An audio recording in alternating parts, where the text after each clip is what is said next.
மாற்றுத்திறனாளிகளுக்கு விளையாட்டு மீதான ஆர்வத்தை தூண்டும் வகையில் சென்னையில் 3 நாட்கள் பயிற்சி முகாம் நடைபெறுகிறது.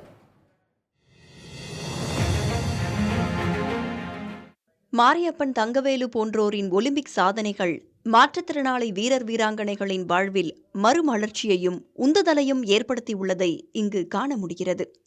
ஐஐடி வளாகத்தில் உற்சாகம் பொங்க விளையாடி வருகின்றனர் மாற்றுத்திறனாளி வீரர் வீராங்கனைகள். 10 வருடங்களுக்கு முன்பு விபத்தால் காலை இழந்த ஜெனிஃபர் எனும் மாற்றுத்திறனாளி தற்போது மேசைப்பந்து விளையாட்டில் மாநில அளவில் முதல் பரிசு பெற்றிருக்கிறார்.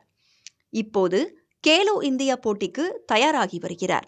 ஏபிளாக இருக்கிறவங்க பால் இங்கே தான் வரப்போகுதுன்னு என்ன பண்ணுவாங்கன்னா கெஸ் பண்ணி ஒரு லெக்கு முன்னாடி அப்படி எடுத்து வச்சு ப்ளே பண்ணுவாங்க. பட் எங்களுக்கு என்னென்னா எங்களோட லெக்கு வீல் சேர் மட்டும்தான்.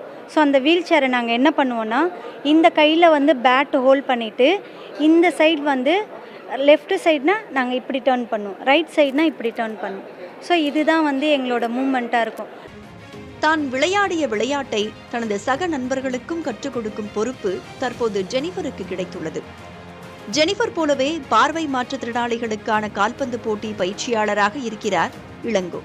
கூடுதலாக மேசைப்பந்து போட்டியில் குறைந்தபட்சம் 50 நபர்களையாவது பயிற்சி பெற வைக்க வேண்டும் என்கிற முனைப்பில் ஊக்கம் கொடுத்துள்ளார். எனக்கு ரொம்ப மன திருப்தி தான். இவங்களுக்கு இந்த மாதிரி ஆட்களை முன்னுக்கு கொண்டு வரணும். இந்த மாதிரி ஆட்களுக்கு யாருமே சப்போர்ட் பண்ண மாட்டாங்க. இந்த மாதிரி ஆட்களை நானும் ஓனாக இன்ட்ரெஸ்ட் எடுத்து இவங்களுக்கு ட்ரைனிங் கொடுத்து பண்ணிருக்கேன். மிகுந்த ஊக்கம் கிடைப்பதால் போட்டி களத்திற்கு தயாராகி வருகின்றனர் மேலும் சில வீரர் வீராங்கனைகள். ரொம்ப ஹாப்பியாக இருக்குது. இதுக்கான வாய்ப்புகள் எல்லா இடத்துலையுமே கிடைக்காது. ஏன்னா நார்மலாக விளையாடுறவங்க கூட நம்மளால் விளையாட முடியாது, அக்செப்டபுளும் கிடையாது. பட்டு ஃபிசிக்கலி சேலஞ்சிற்கு இது போல் ஒரு ஏற்பாடு பண்ணியிருக்கிறது ரொம்ப ஹாப்பியாக இருக்குது. இப்போ நான் விளையாடும் போதே எனக்கு ரொம்ப ஹாப்பியாக இருக்குது. நம்மளாலையும் விளையாட முடியும் அப்படின்னு ஒரு நம்பிக்கை வந்திருக்கு. So I am very happy. Training எடுத்துக்கணும். மாற்றுத்திறனாளிகளுக்கான விளையாட்டு பயிற்சி மட்டுமின்றி அவர்கள் விளையாடுவதற்கு எளிமையான உபகரணங்களை தயாரித்துக் கொடுப்பதில் ஐஐடி முன்னோடியாக விளங்குகிறது.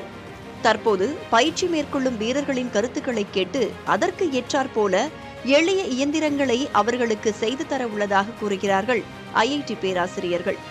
டேபிள் டென்னிஸ் மட்டுமின்றி கூடைப்பந்து, கிரிக்கெட், டென்னிஸ் இறகுப்பந்து போன்ற 8 வகையான விளையாட்டுகளுக்கான பயிற்சிகளும் நடைபெற உள்ளன. நம்பிக்கை நார் மட்டும் நம் கையில் இருந்தால் போதும், உதிர்ந்த பூக்கள் ஒவ்வொன்றாக உற்றிக்கொள்ளும் என்கிற வார்த்தைக்கு ஏற்றார் போல மாற்றுத்திறனாளிகளுடைய திறனை மேம்படுத்தும் ஐஐடியின் இந்த முயற்சி பாராட்ட வேண்டியது. புதிய தலைமுறைக்காக ஒளிப்பதிவாளர் கிருஷ்ணமூர்த்தியுடன் செய்தியாளர் பாலவெற்றிவேல், நவநீத கிருஷ்ணன்.